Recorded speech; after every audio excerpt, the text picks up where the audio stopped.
Chapter 18. The 12 years, continued Mrs. Dean, following that dismal period were the happiest of my life. My greatest troubles in their passage rose from our little lady's trifling illnesses, which she had to experience in common with all children, rich and poor. For the rest, after the first 6 months, she grew like a larch, and could walk and talk too, in her own way, before the heath blossomed a second time over Mrs. Linton's dust. She was the most winning thing that ever brought sunshine into a desolate house, a real beauty in face. With the Earnshaws' handsome dark eyes, but the Lintons' fair skin and small features, and yellow curling hair. Her spirit was high, though not rough, and qualified by a heart sensitive and lively to excess in its affections. That capacity for intense attachments reminded me of her mother, still she did not resemble her, for she could be soft and mild as a dove. And she had a gentle voice and pensive expression. Her anger was never furious, her love never fierce. It was deep and tender. However, it must be acknowledged, she had faults to foil her gifts. A propensity to be saucy was one, and a perverse will, that indulged children invariably acquire, whether they be good-tempered or cross. If a servant chanced to vex her, it was always I shall tell Papa. And if he reproved her, even by a look, you would have thought it a heartbreaking business. I don't believe he ever did speak a harsh word to her. He took her education entirely on himself, and made it an amusement. Fortunately, curiosity and a quick intellect made her an apt scholar. She learned rapidly and eagerly, and did honor to his teaching. Till she reached the age of 13, she had not once been beyond the range of the park by herself. Mr. Linton would take her with him a mile or so outside, on rare occasions, but he trusted her to no one else. Gimmerton was an unsubstantial name in her ears, the chapel, the only building she had approached or entered, except her own home. Wuthering Heights and Mr. Heathcliff did not exist for her. She was a perfect recluse, and, apparently, perfectly contented. Ellen, how long will it be before I can walk to the top of those hills? I wonder what lies on the other side. Is it the sea? No, Miss Cathy, I would answer, it is hills again, just like these. And what are those golden rocks like when you stand under them? She once asked. The abrupt descent of Penistone Crags particularly attracted her notice, especially when the setting sun shone on it and the topmost heights, and the whole extent of landscape besides lay in shadow. I explained that they were bare masses of stone, with hardly enough earth in their clefts to nourish a stunted tree. And why are they bright so long after it is evening here? She pursued. Because they are a great deal higher up than we are, replied I. You could not climb them, they are too high and steep. In winter the frost is always there before it comes to us, and deep into summer I have found snow under that black hollow on the northeast side. Oh, you have been on them, she cried gleefully. Then I can go, too, when I am a woman. Has Papa been, Ellen? Papa would tell you, miss, I answered, hastily, that they are not worth the trouble of visiting. The moors, where you ramble with him, are much nicer, and Thrushcross Park is the finest place in the world. But I know the park, and I don't know those, she murmured to herself. And I should delight to look round me from the brow of that tallest point. My little pony Minnie shall take me some time. One of the maids mentioning the fairy cave, quite turned her head with a desire to fulfill this project. She teased Mr. Linton about it, and he promised she should have the journey when she got older. But Miss Catherine measured her age by months, and, now, am I old enough to go to Penistone Crags? Was the constant question in her mouth. The road thither wound close by Wuthering Heights. Edgar had not the heart to pass it, so she received as constantly the answer, not yet, love, not yet. I said Mrs. Heathcliff lived above a dozen years after quitting her husband. Her family were of a delicate constitution. She and Edgar both lacked the ruddy health that you will generally meet in these parts.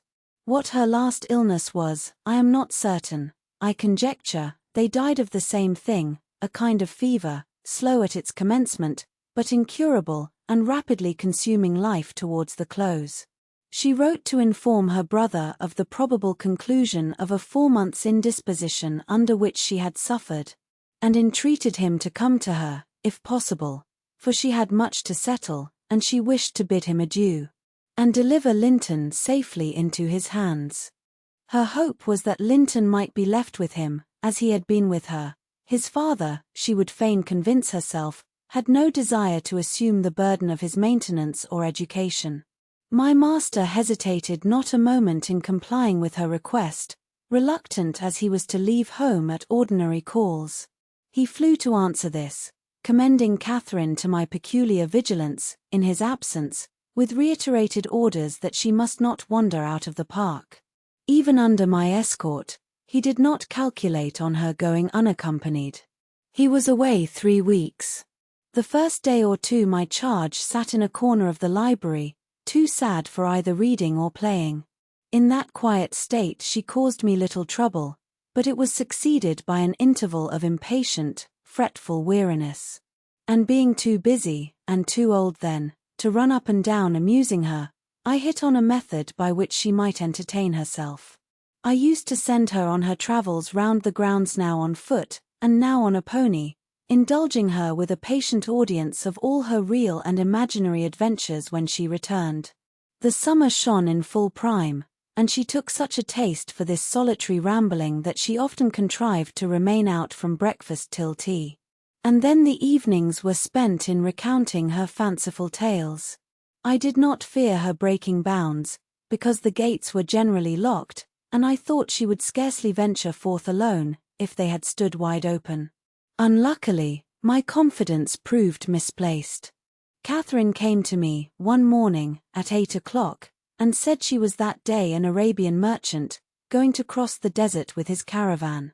And I must give her plenty of provision for herself and beasts, a horse, and 3 camels, personated by a large hound and a couple of pointers. I got together good store of dainties, and slung them in a basket on one side of the saddle, and she sprang up as gay as a fairy, sheltered by her wide-brimmed hat and gauze veil from the July sun, and trotted off with a merry laugh, mocking my cautious counsel to avoid galloping, and come back early. The naughty thing never made her appearance at tea. One traveller, the hound, being an old dog and fond of its ease, returned, but neither Cathy, nor the pony, nor the 2 pointers were visible in any direction. I dispatched emissaries down this path, and that path, and at last went wandering in search of her myself. There was a labourer working at a fence round a plantation, on the borders of the grounds. I inquired of him if he had seen our young lady. I saw her at morn, he replied. She would have me to cut her a hazel switch, and then she leapt her galloway over the hedge yonder, where it is lowest, and galloped out of sight. You may guess how I felt at hearing this news. It struck me directly she must have started for Penistone Crags. What will become of her? I ejaculated, pushing through a gap which the man was repairing, and making straight to the high road. I walked as if for a wager, mile after mile, till a turn brought me in view of the heights, but no Catherine could I detect, far or near. The crags lie about 1.5 miles beyond Mr. Heathcliff's place, and that is 4 from the Grange, so I began to fear night would fall ere I could reach them. And what if she should have slipped in clambering among them, I reflected, and been killed, or broken some of her bones? My suspense was truly painful, and, at first, it gave me delightful relief to observe, in hurrying by the farmhouse, Charlie, the fiercest of the pointers, lying under a window, with swelled head and bleeding ear. I opened the wicket and ran to the door, knocking vehemently for admittance. A woman whom I knew, and who formerly lived at Gimmerton, answered. She had been servant there since the death of Mr. Earnshaw. "Ah," said she, "you are come seeking your little mistress. Don't be frightened. She's here safe, but I'm glad it isn't the master." "He is not at home then, is he?" I panted, quite breathless with quick walking and alarm. "No, no," she replied, "both he and Joseph are off, and I think they won't return this hour or more. Step in and rest you a bit." I entered, and beheld my stray lamb seated on the hearth, rocking herself in a little chair that had been her mother's when a child. Her hat was hung against the wall, and she seemed perfectly at home, laughing and chattering, in the best spirits imaginable. To Hareton, now a great, strong lad of 18, who stared at her with considerable curiosity and astonishment, comprehending precious little of the fluent succession of remarks and questions which her tongue never ceased pouring forth. "Very well, miss," I exclaimed, concealing my joy under an angry countenance. "This is your last ride, till Papa comes back. I'll not trust you over the threshold again, you naughty, naughty girl.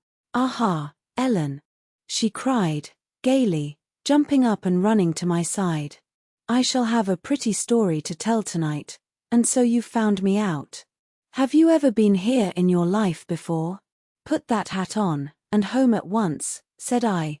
"I'm dreadfully grieved at you, Miss Cathy. You've done extremely wrong. It's no use pouting and crying. That won't repay the trouble I've had, scouring the country after you. To think how Mr. Linton charged me to keep you in, and you stealing off so. It shows you are a cunning little fox, and nobody will put faith in you any more. What have I done?" sobbed she, instantly checked. "Papa charged me nothing. He'll not scold me, Ellen. He's never cross, like you." Come, I repeated. "I'll tie the riband. Now, let us have no petulance." "Oh, for shame. You 13 years old, and such a baby." This exclamation was caused by her pushing the hat from her head, and retreating to the chimney out of my reach. "Nay," said the servant, "don't be hard on the bonny lass, Mrs. Dean. We made her stop.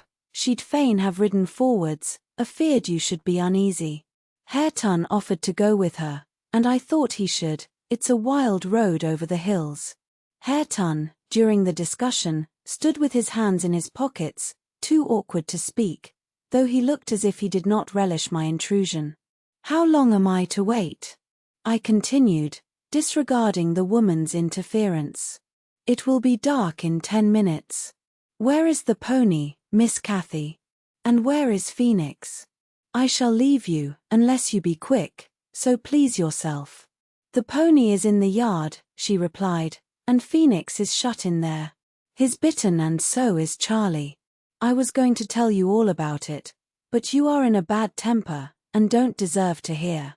I picked up her hat, and approached to reinstate it, but perceiving that the people of the house took her part, she commenced capering round the room, and on my giving chase, ran like a mouse over and under and behind the furniture, rendering it ridiculous for me to pursue.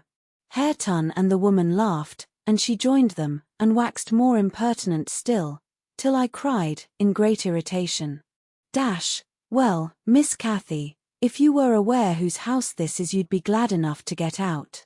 It's your father's, isn't it?" said she, turning to Hareton. "Nay," he replied, looking down, and blushing bashfully. He could not stand a steady gaze from her eyes, though they were just his own. "Who's then your master's?" she asked. He coloured deeper, with a different feeling, muttered an oath, and turned away. "Who is his master?" continued the tiresome girl, appealing to me. "He talked about our house, and our folk. I thought he had been the owner's son. And he never said, miss. He should have done, shouldn't he, if he's a servant?" Hareton grew black as a thundercloud at this childish speech. I silently shook my questioner, and at last succeeded in equipping her for departure. "Now, get my horse," she said, addressing her unknown kinsman as she would one of the stable boys at the Grange. "And you may come with me. I want to see where the goblin hunter rises in the marsh, and to hear about the fairish, as you call them. But make haste." "What's the matter?" "Get my horse, I say. I'll see thee damned before I be thy servant," growled the lad. "You'll see me what?" asked Catherine in surprise. "Damned, thou saucy witch," he replied. "There, Miss Cathy. You see you have got into pretty company," I interposed. "Nice words to be used to a young lady. Pray don't begin to dispute with him. Come, let us seek for Minnie ourselves, and begone. But, Ellen, cried she, staring fixed in astonishment, how dare he speak so to me? Mustn't he be made to do as I ask him? You wicked creature, I shall tell Papa what you said. Now, then. Hareton did not appear to feel this threat, so the tears sprang into her eyes with indignation. You bring the pony, she exclaimed, turning to the woman, and let my dog free this moment. Softly, miss, answered the addressed. You'll lose nothing by being civil. Though Mr. Hareton, there, be not the master's son, he's your cousin, and I was never hired to serve you. He my cousin, cried Cathy, with a scornful laugh. Yes, indeed, responded her reprover. Oh, Ellen, don't let them say such things, she pursued in great trouble. Papa is gone to fetch my cousin from London. My cousin is a gentleman's son. That my dash, she stopped, and wept outright, upset at the bare notion of relationship with such a clown. Hush, hush, I whispered, people can have many cousins and of all sorts, Miss Cathy, without being any the worse for it, only they needn't keep their company, if they be disagreeable and bad. He's not my cousin, Ellen, she went on, gathering fresh grief from reflection, and flinging herself into my arms for refuge from the idea.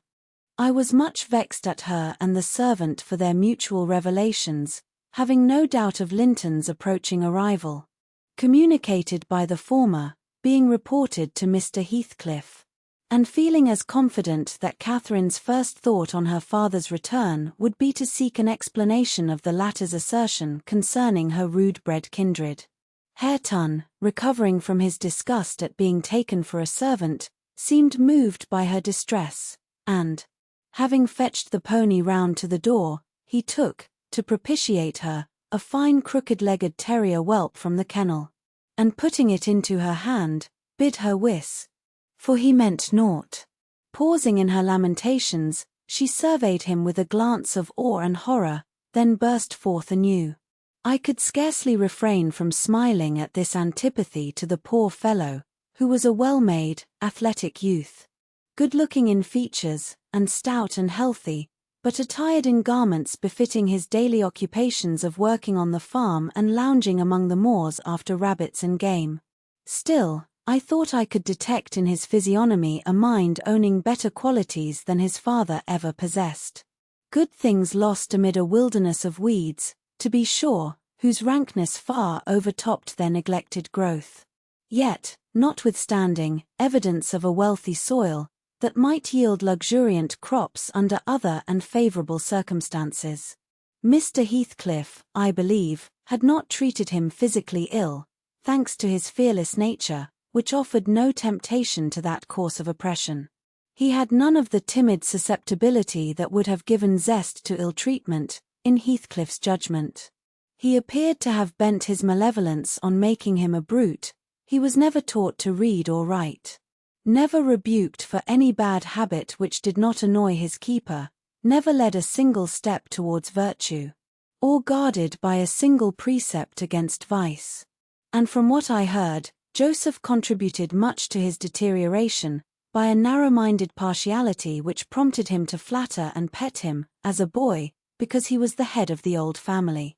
And as he had been in the habit of accusing Catherine Earnshaw and Heathcliff, when children, of putting the master past his patience, and compelling him to seek solace in drink by what he termed their awful ways, so at present he laid the whole burden of Hareton's faults on the shoulders of the usurper of his property. If the lad swore, he wouldn't correct him, nor however culpably he behaved. It gave Joseph satisfaction, apparently, to watch him go the worst lengths. He allowed that the lad was ruined, that his soul was abandoned to perdition, but then he reflected that Heathcliff must answer for it. Hareton's blood would be required at his hands, and there lay immense consolation in that thought. Joseph had instilled into him a pride of name, and of his lineage. He would, had he dared, have fostered hate between him and the present owner of the Heights. But his dread of that owner amounted to superstition, and he confined his feelings regarding him to muttered innuendos and private comminations. I don't pretend to be intimately acquainted with the mode of living customary in those days at Wuthering Heights. I only speak from hearsay, for I saw little. The villagers affirmed Mr. Heathcliff was near, and a cruel hard landlord to his tenants, but the house, inside, had regained its ancient aspect of comfort under female management, and the scenes of riot common in Hindley's time were not now enacted within its walls. The master was too gloomy to seek companionship with any people, good or bad, and he is yet. This, however, is not making progress with my story. Miss Cathy rejected the peace offering of the terrier, and demanded her own dogs, Charlie and Phoenix. They came limping and hanging their heads, and we set out for home, sadly out of sorts, every one of us. I could not wring from my little lady how she had spent the day, except that, as I supposed, the goal of her pilgrimage was Penistone Crags. And she arrived without adventure to the gate of the farmhouse, when Hareton happened to issue forth, attended by some canine followers, who attacked her train. They had a smart battle, before their owners could separate them. That formed an introduction. Catherine told Hareton who she was, and where she was going, and asked him to show her the way. Finally, beguiling him to accompany her, he opened the mysteries of the fairy cave, and 20 other queer places. But, being in disgrace, I was not favored with a description of the interesting objects she saw. I could gather, however, that her guide had been a favorite till she hurt his feelings by addressing him as a servant, and Heathcliff's housekeeper hurt hers by calling him her cousin. Then the language he had held to her rankled in her heart, she who was always love, and darling, and queen, and angel, with everybody at the Grange, to be insulted so shockingly by a stranger. She did not comprehend it, and hard work I had to obtain a promise that she would not lay the grievance before her father. I explained how he objected to the whole household at the Heights, and how sorry he would be to find she had been there. But I insisted most on the fact that if she revealed my negligence of his orders, he would perhaps be so angry that I should have to leave. And Cathy couldn't bear that prospect. She pledged her word, and kept it for my sake. After all, she was a sweet little girl. Chapter 19. A letter, edged with black, announced the day of my master's return.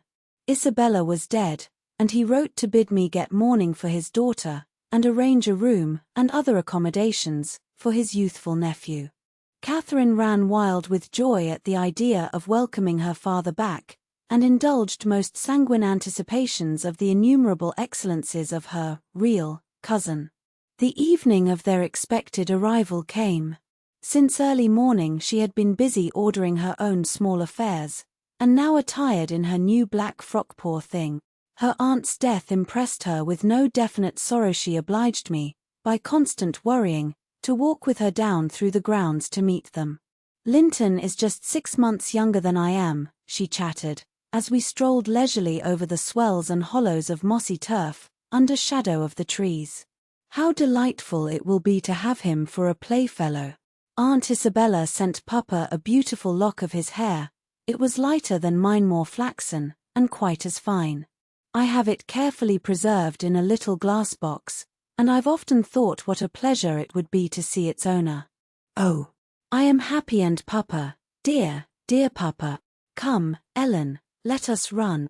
Come, run. She ran, and returned, and ran again, many times before my sober footsteps reached the gate, and then she seated herself on the grassy bank beside the path, and tried to wait patiently, but that was impossible. She couldn't be still a minute. How long they are, she exclaimed. Ah, I see some dust on the road. They are coming. No. When will they be here? May we not go a little way, half a mile, Ellen, only just half a mile? Do say yes, to that clump of birches at the turn. I refused staunchly. At length her suspense was ended. The travelling carriage rolled in sight. Miss Cathy shrieked and stretched out her arms as soon as she caught her father's face looking from the window. He descended, nearly as eager as herself, and a considerable interval elapsed ere they had a thought to spare for any but themselves. While they exchanged caresses, I took a peep in to see after Linton. He was asleep in a corner, wrapped in a warm, fur-lined cloak, as if it had been winter. A pale, delicate, effeminate boy, who might have been taken for my master's younger brother, so strong was the resemblance. But there was a sickly peevishness in his aspect that Edgar Linton never had. The latter saw me looking, and having shaken hands, advised me to close the door, and leave him undisturbed, for the journey had fatigued him. Cathy would fain have taken one glance, but her father told her to come, and they walked together up the park, while I hastened before to prepare the servants. "Now, darling," said Mr. Linton, addressing his daughter, as they halted at the bottom of the front steps. "Your cousin is not so strong or so merry as you are, and he has lost his mother, remember, a very short time since. Therefore, don't expect him to play and run about with you directly. And don't harass him much by talking. Let him be quiet this evening, at least, will you?" Yes, Papa," answered Catherine, "but I do want to see him, and he hasn't once looked out." The carriage stopped, and the sleeper being roused, was lifted to the ground by his uncle. "This is your cousin Cathy, Linton," he said, putting their little hands together. "She's fond of you already, and mind you don't grieve her by crying tonight.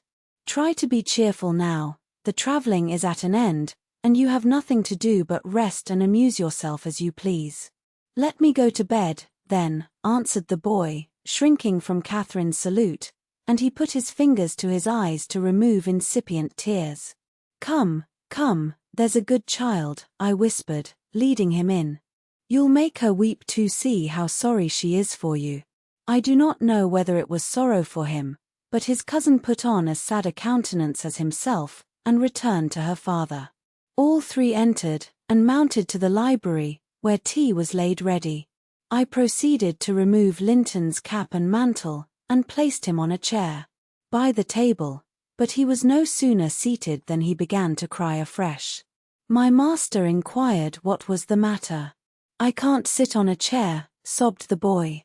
"Go to the sofa, then, and Ellen shall bring you some tea," answered his uncle patiently. He had been greatly tried, during the journey, I felt convinced, by his fretful ailing charge. Linton slowly trailed himself off, and lay down. Cathy carried a footstool and her cup to his side.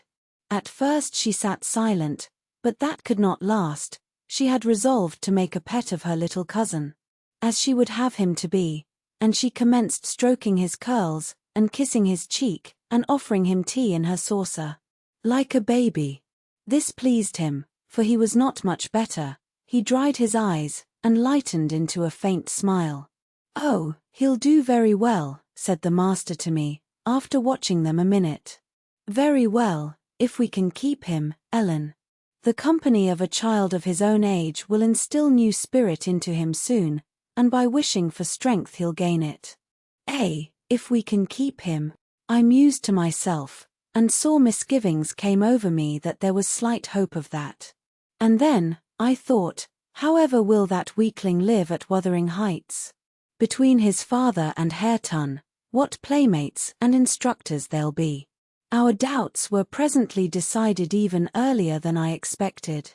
I had just taken the children upstairs, after tea was finished, and seen Linton asleep. He would not suffer me to leave him till that was the case. I had come down, and was standing by the table in the hall, lighting a bedroom candle for Mr. Edgar, when a maid stepped out of the kitchen and informed me that Mr. Heathcliff's servant Joseph was at the door, and wished to speak with the master. "I shall ask him what he wants first," I said, in considerable trepidation. A very unlikely hour to be troubling people, and the instant they have returned from a long journey. "I don't think the master can see him." Joseph had advanced through the kitchen as I uttered these words, and now presented himself in the hall. He was donned in his Sunday garments, with his most sanctimonious and sourest face, and, holding his hat in one hand, and his stick in the other, he proceeded to clean his shoes on the mat. "Good evening," Joseph, I said, coldly. What business brings you here tonight? It's Maester Linton I mun spake to, he answered, waving me disdainfully aside. Mr. Linton is going to bed, unless you have something particular to say. I'm sure he won't hear it now, I continued. You had better sit down in there, and entrust your message to me. Which is his ram? Pursued the fellow, surveying the range of closed doors. I perceived he was bent on refusing my mediation, so very reluctantly I went up to the library, and announced the unseasonable visitor, advising that he should be dismissed till next day. Hathercliff has sent me for his lad, and I munt go aback bout him. Edgar Linton was silent a minute, an expression of exceeding sorrow overcast his features. He would have pitied the child on his own account.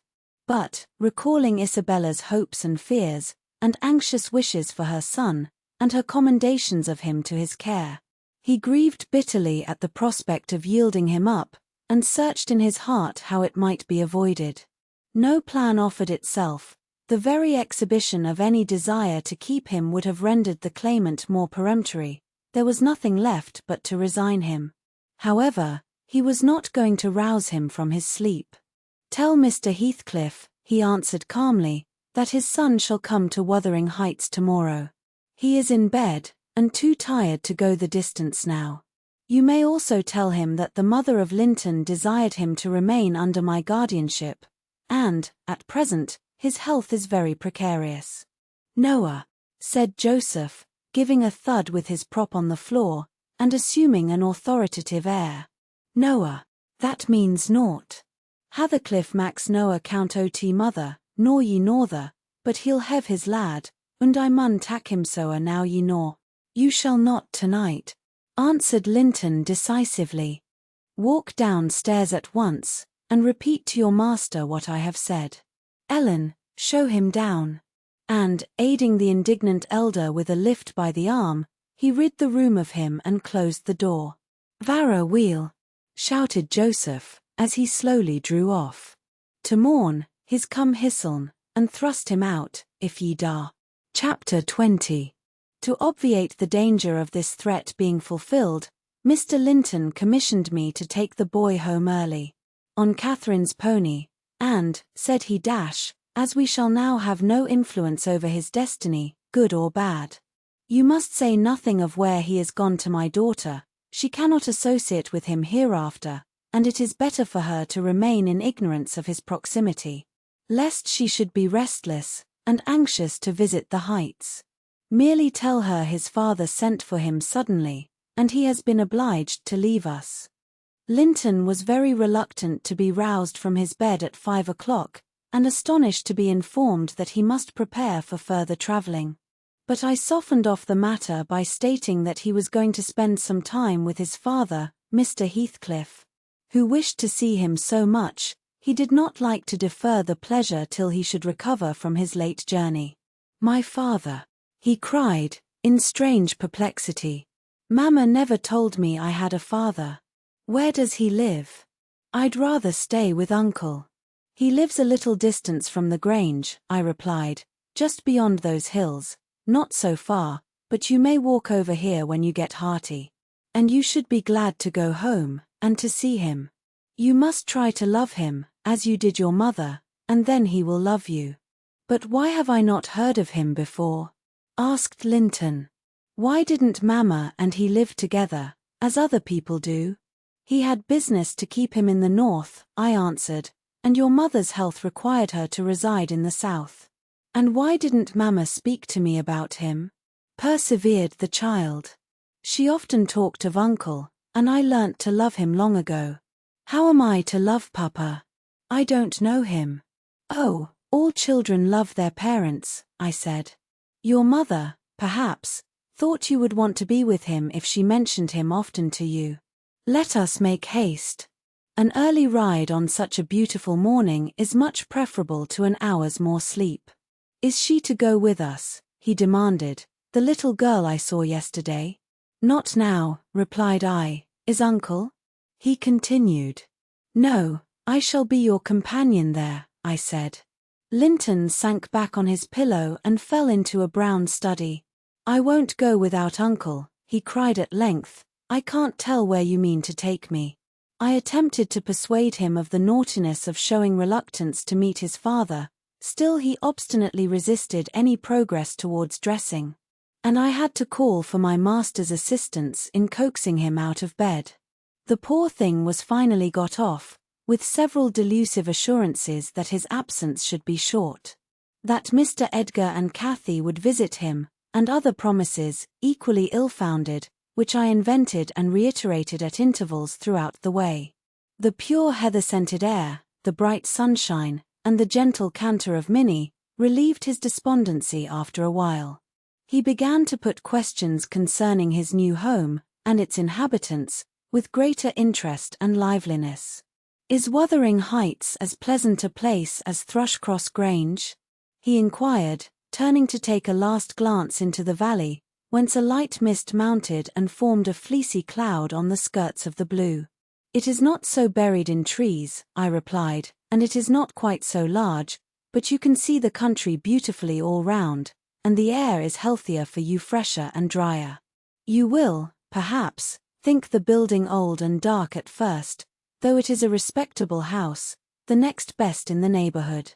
And you will have such nice rambles on the moors. Hareton Earnshaw, that is, Miss Kathy's other cousin, and so yours in a manner will show you all the sweetest spots. And you can bring a book in fine weather, and make a green hollow your study, and, now and then, your uncle may join you in a walk. He does, frequently, walk out on the hills." "And what is my father like?" he asked. "Is he as young and handsome as Uncle?" "He's as young," said I, "but he has black hair and eyes, and looks sterner, and he is taller and bigger altogether. He'll not seem to you so gentle and kind at first, perhaps, because it is not his way. Still, mind you, be frank and cordial with him, and naturally he'll be fonder of you than any uncle, for you are his own." "Black hair and eyes," mused Linton. "I can't fancy him. Then I am not like him, am I?" "Not much," I answered. "Not a morsel," I thought, surveying with regret the white complexion and slim frame of my companion. And his large languid eyes, his mother's eyes, save that, unless a morbid touchiness kindled them a moment, they had not a vestige of her sparkling spirit. "How strange that he should never come to see Mamma and me," he murmured. "Has he ever seen me? If he has, I must have been a baby. I remember not a single thing about him."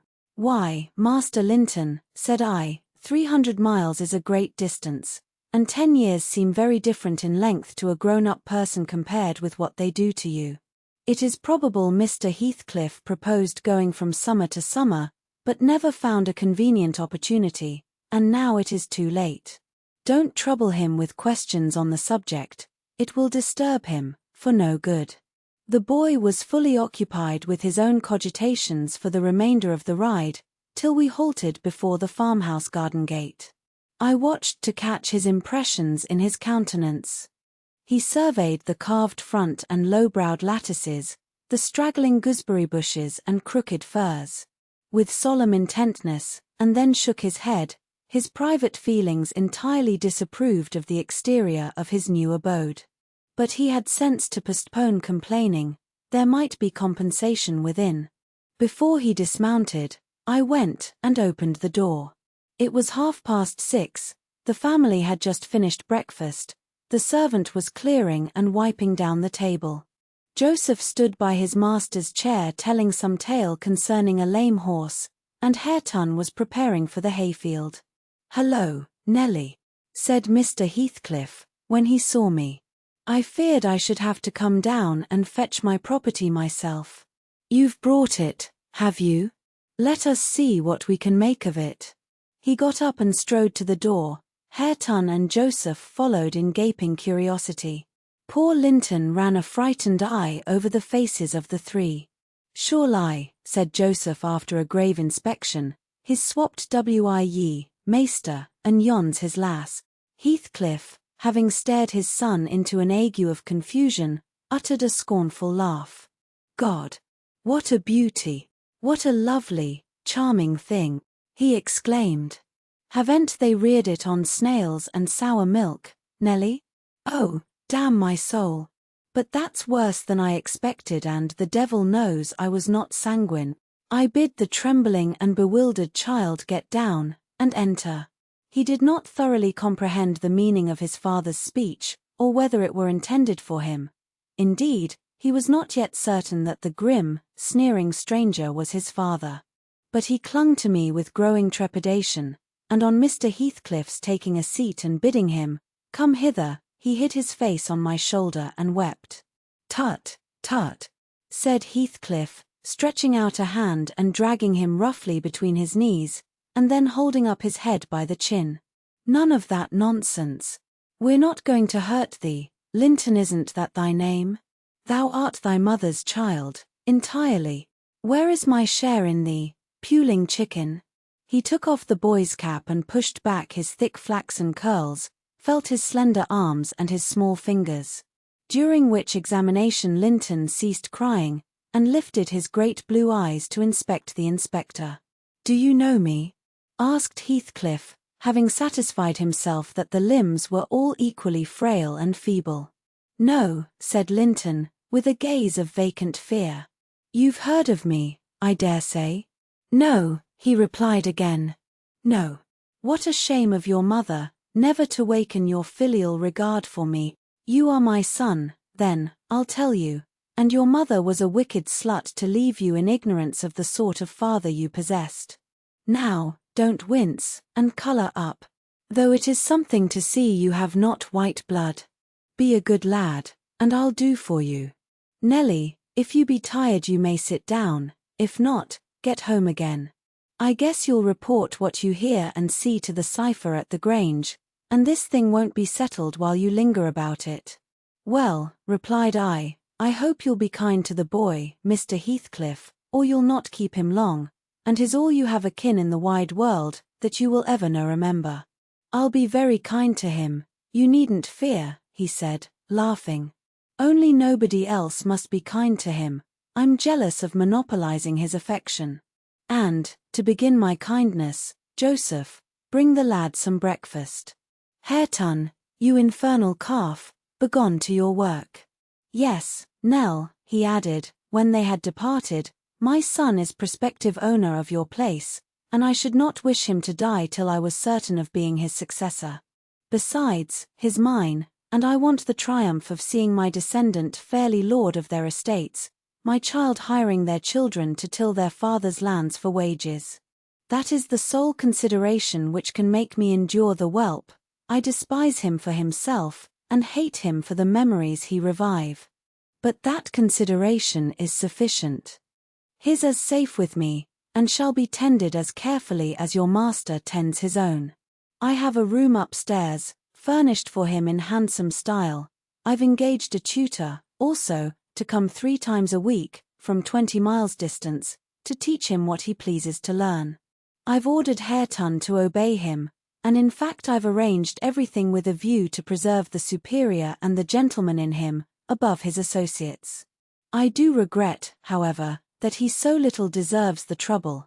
If I wished any blessing in the world, it was to find him a worthy object of pride. And I'm bitterly disappointed with the whey-faced, whining wretch." While he was speaking, Joseph returned bearing a basin of milk porridge, and placed it before Linton, who stirred round the homely mess with a look of aversion, and affirmed he could not eat it. I saw the old manservant shared largely in his master's scorn of the child, though he was compelled to retain the sentiment in his heart. Because Heathcliff plainly meant his underlings to hold him in honour. "Cannot ate it," repeated he, peering in Linton's face, and subduing his voice to a whisper, for fear of being overheard. "But Maister Hareton niver ate naught else, when he were a little un, and what were good enew for him's good enew for ye, I's rather a think. I shoan't eat it," answered Linton, snappishly. "Take it away." Joseph snatched up the food indignantly, and brought it to us. "Is there aught ails th victuals?" he asked, thrusting the tray under Heathcliff's nose. "What should ail them?" he said. "What?" answered Joseph, Yon dainty chap says he can nut 8 but I guess it's rate. His mother were just so a wee were a'most too mucky to sow tea corn for macking her breed. Don't mention his mother to me, said the master, angrily. Get him something that he can eat, that's all. What is his usual food, Nelly? I suggested boiled milk or tea, and the housekeeper received instructions to prepare some. Come, I reflected, his father's selfishness may contribute to his comfort. He perceives his delicate constitution, and the necessity of treating him tolerably. I'll console Mr. Edgar by acquainting him with the turn Heathcliff's humour has taken. Having no excuse for lingering longer, I slipped out, while Linton was engaged in timidly rebuffing the advances of a friendly sheepdog. Don't leave me. I'll not stay here. I'll not stay here. Then the latch was raised and fell. They did not suffer him to come forth. I mounted Minnie, and urged her to a trot, and so my brief guardianship ended. Chapter 21. We had sad work with little Cathy that day. She rose in high glee, eager to join her cousin. And such passionate tears and lamentations followed the news of his departure that Edgar himself was obliged to soothe her. By affirming he should come back soon, he added, however, if I can get him, and there were no hopes of that. This promise poorly pacified her, but time was more potent, and though still at intervals she inquired of her father when Linton would return.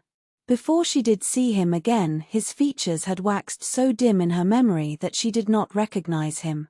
When I chanced to encounter the housekeeper of Wuthering Heights, in paying business visits to Gimmerton, I used to ask how the young master got on, for he lived almost as secluded as Catherine herself, and was never to be seen. I could gather from her that he continued in weak health, and was a tiresome inmate. She said Mr. Heathcliff seemed to dislike him ever longer and worse, though he took some trouble to conceal it. He had an antipathy to the sound of his voice, and could not do at all with his sitting in the same room with him many minutes together. There seldom passed much talk between them. Linton learnt his lessons and spent his evenings in a small apartment they called the parlour. Or else lay in bed all day, for he was constantly getting coughs, and colds, and aches, and pains of some sort. And I never knew such a faint-hearted creature, added the woman, nor one so careful of Hisseln. He will go on, if I leave the window open a bit late in the evening. Oh, it's killing, a breath of night air. And he must have a fire in the middle of summer, and Joseph's bacca-pipe is poison, and he must always have sweets and dainties. And always milk for ever heeding naught how the rest of us are pinched in winter, and there he'll sit, wrapped in his furred cloak in his chair by the fire, with some toast and water or other slop on the hob to sip at. And if Hareton, for pity, comes to amuse him, Hareton is not bad-natured, though his rough they're sure to part. One swearing and the other crying. I believe the master would relish Earnshaw's thrashing him to a mummy, if he were not his son, and I'm certain he would be fit to turn him out of doors, if he knew half the nursing he gives Hisseln. But then he won't go into danger of temptation, he never enters the parlour, and should Linton show those ways in the house where he is, he sends him upstairs directly.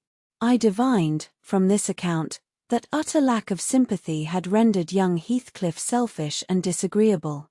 If he were not so originally, and my interest in him, consequently, decayed, though still I was moved with a sense of grief at his lot, and a wish that he had been left with us.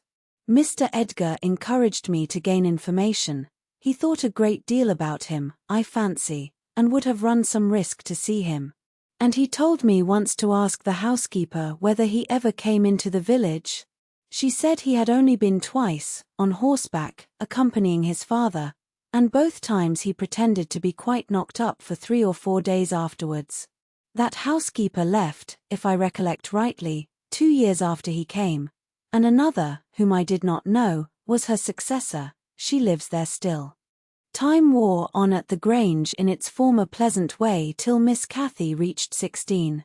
On the anniversary of her birth we never manifested any signs of rejoicing, because it was also the anniversary of my late mistress's death.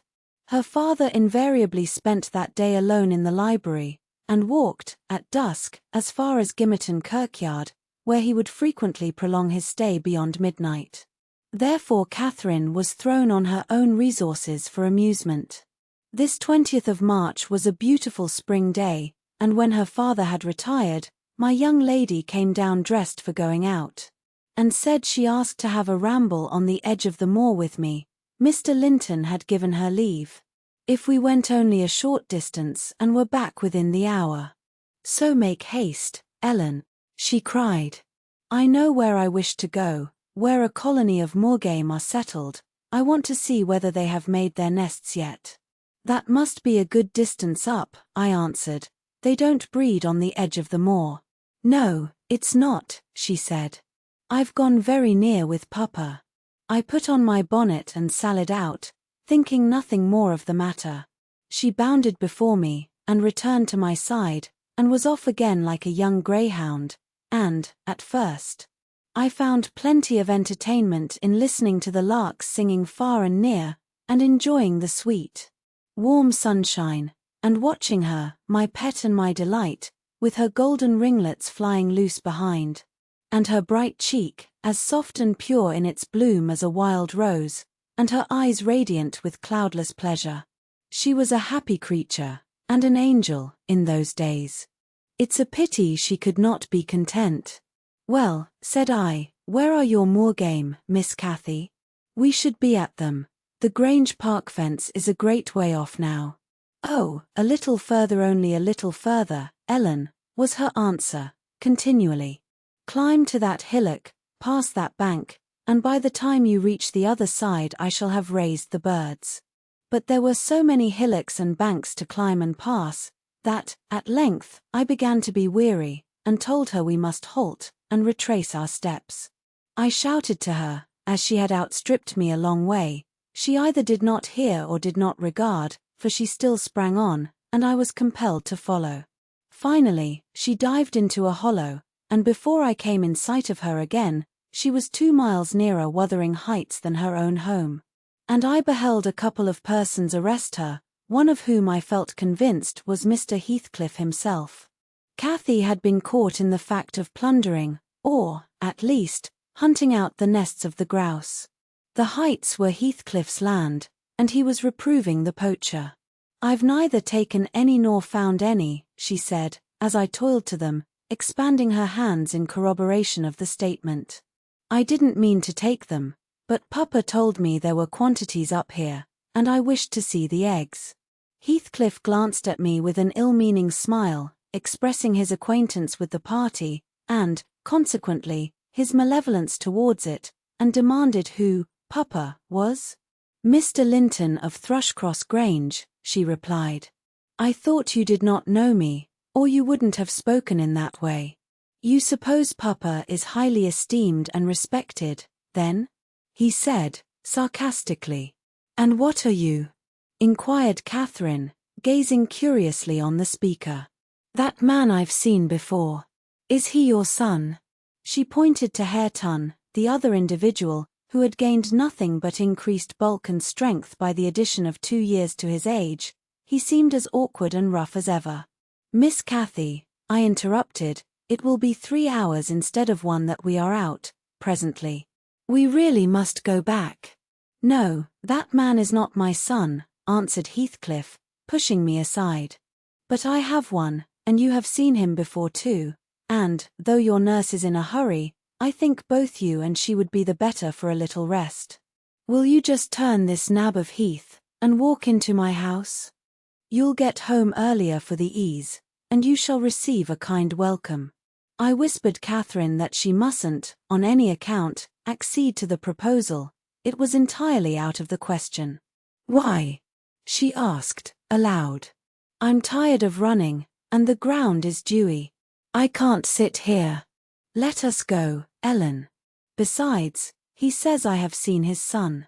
He's mistaken, I think, but I guess where he lives, at the farmhouse I visited in coming from Penistone Crags. Don't you? I do. Come, Nellie, hold your tongue, it will be a treat for her to look in on us. Hareton, Get forwards with the lass. You shall walk with me, Nelly.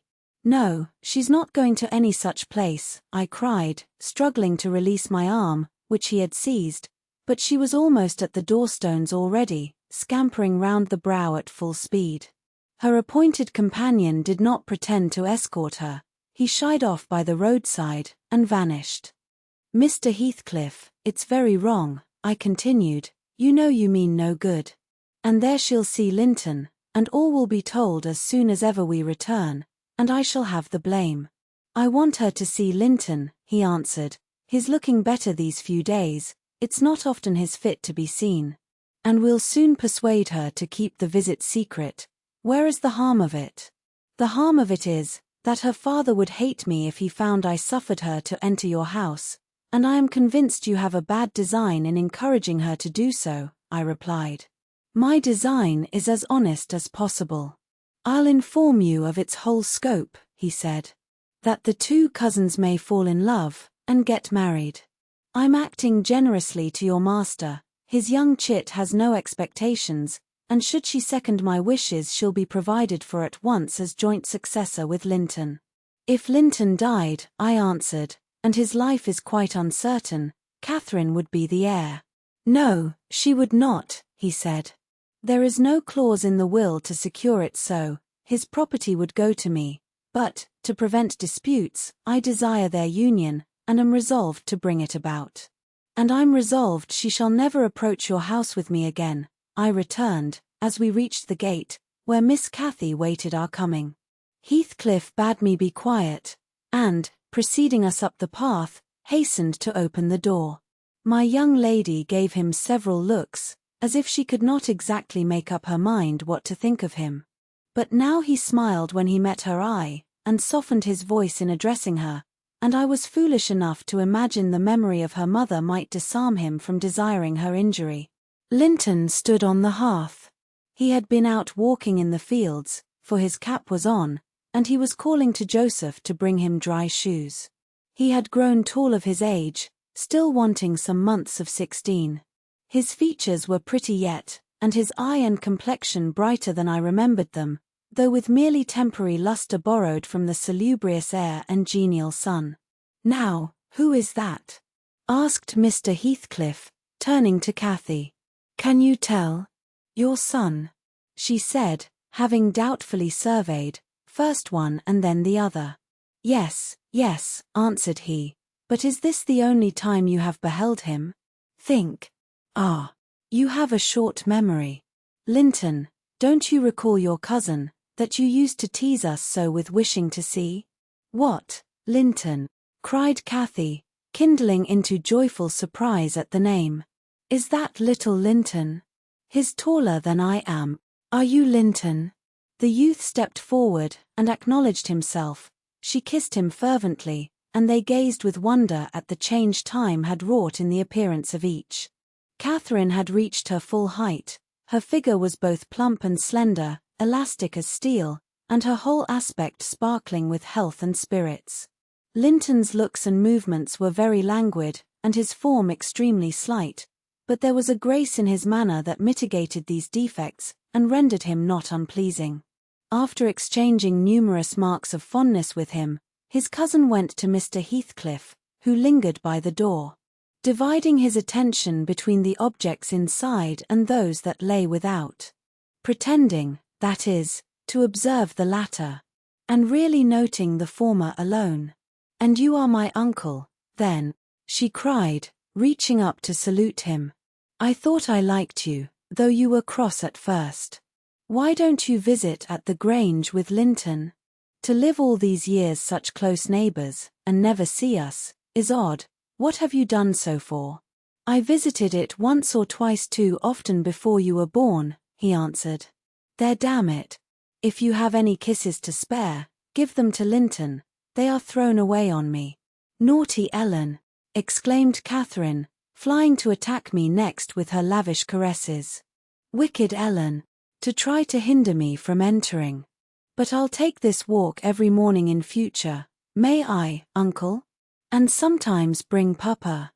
Won't you be glad to see us?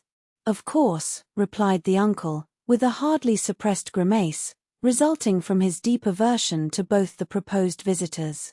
"But stay," he continued, turning towards the young lady. "Now I think of it, I'd better tell you. Mr. Linton has a prejudice against me. We quarreled at one time of our lives, with unchristian ferocity, and, if you mention coming here to him, he'll put a veto on your visits altogether. Therefore, you must not mention it, unless you be careless of seeing your cousin hereafter. You may come, if you will, but you must not mention it." "Why did you quarrel?" asked Catherine, considerably crestfallen. "He thought me too poor to wed his sister," answered Heathcliff, "and was grieved that I got her. His pride was hurt, and he'll never forgive it." "That's wrong," said the young lady. "Some time I'll tell him so. But Linton and I have no share in your quarrel." "I'll not come here, then. He shall come to the Grange." "It will be too far for me," murmured her cousin. "To walk 4 miles would kill me." "No, come here, Miss Catherine, now and then, not every morning, but once or twice a week." The father launched towards his son a glance of bitter contempt. "I am afraid, Nelly, I shall lose my labor," he muttered to me. "Miss Catherine, as the ninny calls her, will discover his value, and send him to the devil." Now, if it had been Hareton, do you know that, 20 times a day, I covet Hareton, with all his degradation? I'd have loved the lad had he been someone else. But I think he's safe from her love. I'll pit him against that paltry creature, unless it bestir itself briskly. We calculate it will scarcely last till it is 18. Oh, confound the vapid thing. He's absorbed in drying his feet, and never looks at her. Linton." "Yes, father," answered the boy. "Have you nothing to show your cousin anywhere about, not even a rabbit or a weasel's nest? Take her into the garden, before you change your shoes, and into the stable to see your horse." "Wouldn't you rather sit here?" asked Linton, addressing Cathy in a tone which expressed reluctance to move again. "I don't know," she replied, casting a longing look to the door, and evidently eager to be active. He kept his seat, and shrank closer to the fire. Heathcliff rose, and went into the kitchen, and from thence to the yard, calling out for Hareton. Hareton responded, and presently the two re-entered. The young man had been washing himself, as was visible by the glow on his cheeks and his wetted hair. "Oh, I'll ask you, uncle," cried Miss Cathy, recollecting the housekeeper's assertion. "That is not my cousin, is he?" "Yes," he replied, "your mother's nephew." "Don't you like him?" Catherine looked queer. "Is he not a handsome lad?" he continued. The uncivil little thing stood on tiptoe, and whispered a sentence in Heathcliff's ear. He laughed. Hareton darkened. I perceived he was very sensitive to suspected slights, and had obviously a dim notion of his inferiority. "You'll be the favourite among us, Hareton. She says you are a what was it? Well, something very flattering. Here. You go with her round the farm. And behave like a gentleman, mind.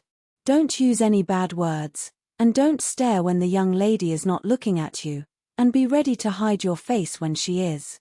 And, when you speak, say your words slowly, and keep your hands out of your pockets. Be off, and entertain her as nicely as you can." He watched the couple walking past the window.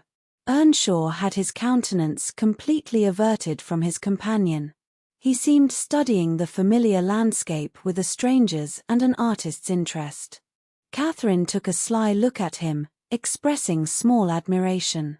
She then turned her attention to seeking out objects of amusement for herself, and tripped merrily on, lilting a tune to supply the lack of conversation. "I've tied his tongue," observed Heathcliff. "He'll not venture a single syllable all the time. Nelly, you recollect me at his age, nay, some years younger. Did I ever look so stupid, so gormless, as Joseph calls it?" "Worse," I replied, because more sullen with it. "I've a pleasure in him," he continued, reflecting aloud. "He has satisfied my expectations. If he were a born fool I should not enjoy it half so much. But he's no fool, and I can sympathize with all his feelings, having felt them myself. I know what he suffers now, for instance, exactly. It is merely a beginning of what he shall suffer, though. And he'll never be able to emerge from his bathos of coarseness and ignorance. I've got him faster than his scoundrel of a father secured me, and lower, for he takes a pride in his brutishness. I've taught him to scorn everything extra-animal as silly and weak. Don't you think Hindley would be proud of his son, if he could see him? Almost as proud as I am of mine. But there's this difference. One is gold put to the use of paving stones, and the other is tin polished to ape a service of silver. Mine has nothing valuable about it, yet I shall have the merit of making it go as far as such poor stuff can go. His had first-rate qualities, and they are lost, rendered worse than unavailing. I have nothing to regret, he would have more than any, but I are aware of. And the best of it is, Hareton is damnably fond of me. You'll own that I've outmatched Hindley there. If the dead villain could rise from his grave to abuse me for his offspring's wrongs, I should have the fun of seeing the said offspring fight him back again. Indignant that he should dare to rail at the one friend he has in the world. Heathcliff chuckled a fiendish laugh at the idea. I made no reply, because I saw that he expected none. Meantime, our young companion, who sat too removed from us to hear what was said, began to evince symptoms of uneasiness. Probably repenting that he had denied himself the treat of Catherine's society for fear of a little fatigue. His father remarked the restless glances wandering to the window, and the hand irresolutely extended towards his cap. "Get up, you idle boy," he exclaimed, with assumed heartiness. "Away after them. They are just at the corner, by the stand of hives." Linton gathered his energies, and left the hearth. The lattice was open, and, as he stepped out, I heard Cathy inquiring of her unsociable attendant what was that inscription over the door. Hareton stared up, and scratched his head like a true clown. "It's some damnable writing," he answered. "I cannot read it." "Can't read it?" cried Catherine. "I can read it, it's English. But I want to know why it is there." Linton giggled, the first appearance of mirth he had exhibited. "He does not know his letters," he said to his cousin. "Could you believe in the existence of such a colossal dunce?" "Is he all as he should be?" asked Miss Cathy, seriously, "or is he simple, not right? I've questioned him twice now, and each time he looked so stupid I think he does not understand me. I can hardly understand him, I'm sure." Linton repeated his laugh, and glanced at Hareton tauntingly, who certainly did not seem quite clear of comprehension at that moment. "There's nothing the matter but laziness, is there, Earnshaw?" he said. "My cousin fancies you are an idiot. There you experience the consequence of scorning book-larning, as you would say. Have you noticed, Catherine, his frightful Yorkshire pronunciation? Why, where the devil is the use on't?" growled Hareton, more ready in answering his daily companion. He was about to enlarge further, but the two youngsters broke into a noisy fit of merriment, my giddy miss being delighted to discover that she might turn his strange talk to matter of amusement. "Where is the use of the devil in that sentence?" tittered Linton. "Papa told you not to say any bad words, and you can't open your mouth without one. Do try to behave like a gentleman, now do. If thou weren't more a lass than a lad, I'd fell thee this minute, I would." "Pitiful lath of a crater," retorted the angry boor, retreating, while his face burnt with mingled rage and mortification, for he was conscious of being insulted, and embarrassed how to resent it. Mr. Heathcliff, having overheard the conversation, as well as I, smiled when he saw him go, but immediately afterwards cast a look of singular aversion on the flippant pair, who remained chattering in the doorway. The boy finding animation enough while discussing Hareton's faults and deficiencies, and relating anecdotes of his goings-on, and the girl relishing his pert and spiteful sayings, without considering the ill nature they evinced. I began to dislike, more than to compassionate Linton, and to excuse his father in some measure for holding him cheap. We stayed till afternoon. I could not tear Miss Cathy away sooner, but happily my master had not quitted his apartment, and remained ignorant of our prolonged absence. As we walked home, I would fain have enlightened my charge on the characters of the people we had quitted. But she got it into her head that I was prejudiced against them. "Aha!" she cried, "you take Papa's side, Ellen. You are partial, I know, or else you wouldn't have cheated me so many years into the notion that Linton lived a long way from here. I'm really extremely angry, only I'm so pleased I can't show it. But you must hold your tongue about my uncle. He's my uncle, remember, and I'll scold Papa for quarrelling with him." And so she ran on, till I relinquished the endeavour to convince her of her mistake. She did not mention the visit that night, because she did not see Mr. Linton. Next day it all came out, sadly to my chagrin, and still I was not altogether sorry. I thought the burden of directing and warning would be more efficiently borne by him than me. But he was too timid in giving satisfactory reasons for his wish that she should shun connection with the household of the Heights. And Catherine liked good reasons for every restraint that harassed her petted will. "Papa," she exclaimed, after the morning's salutations, "guess whom I saw yesterday, in my walk on the moors." "Ah, Papa," you started. "You've not done right, have you, now? I saw, but listen, and you shall hear how I found you out, and Ellen, who is in league with you, and yet pretended to pity me so. When I kept hoping, and was always disappointed about Linton's coming back." She gave a faithful account of her excursion and its consequences, and my master, though he cast more than one reproachful look at me, said nothing till she had concluded. Then he drew her to him, and asked if she knew why he had concealed Linton's near neighbourhood from her. Could she think it was to deny her a pleasure that she might harmlessly enjoy? "It was because you disliked Mr. Heathcliff," she answered. "Then you believe I care more for my own feelings than yours, Cathy?" he said. "No, it was not because I disliked Mr. Heathcliff, but because Mr. Heathcliff dislikes me, and is a most diabolical man, delighting to wrong and ruin those he hates, if they give him the slightest opportunity. I knew that you could not keep up an acquaintance with your cousin without being brought into contact with him.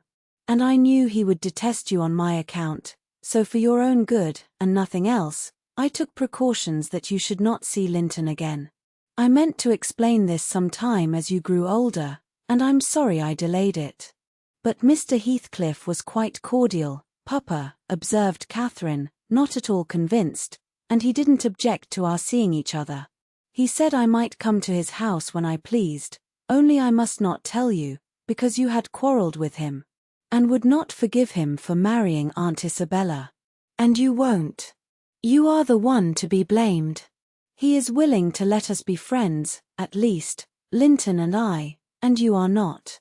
My master, perceiving that she would not take his word for her uncle-in-law's evil disposition, gave a hasty sketch of his conduct to Isabella, and the manner in which Wuthering Heights became his property. He could not bear to discourse long upon the topic, for though he spoke little of it, he still felt the same horror and detestation of his ancient enemy that had occupied his heart ever since Mrs. Linton's death. She might have been living yet, if it had not been for him, was his constant bitter reflection, and, in his eyes, Heathcliff seemed a murderer. Miss Cathy, conversant with no bad deeds except her own slight acts of disobedience, injustice, and passion, arising from hot temper and thoughtlessness, and repented of on the day they were committed, was amazed at the blackness of spirit that could brood on and cover revenge for years, and deliberately prosecute its plans without a visitation of remorse.